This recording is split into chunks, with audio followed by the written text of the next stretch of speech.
Today we're going to be talking about some of the legal and ethical involved with placing a patient in restraints or in seclusion.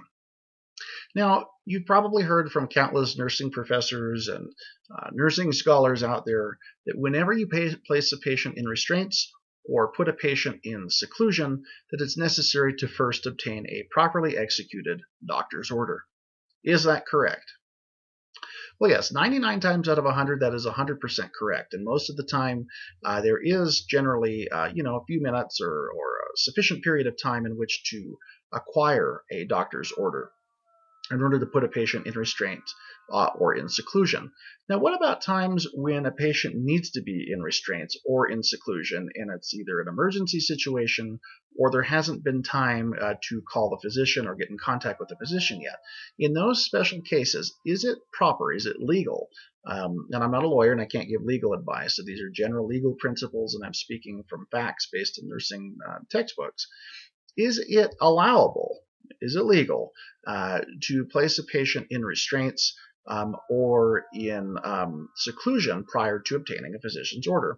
Well, of course it is. There are certain situations which led themselves to temporarily placing a patient in seclusion or in restraints until a properly executed physician's order can be obtained. Now, when might some of those situations be? Well, for example, a patient is extremely violent, is extremely belligerent, and is punching people and kicking people and biting people. There's 3 or 4 nurses trying to hold the patient down.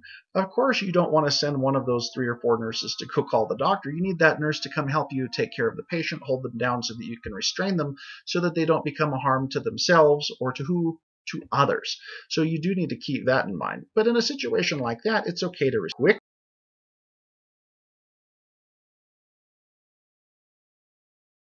quickly go get in contact with the doctor to have an order written. That just makes sense.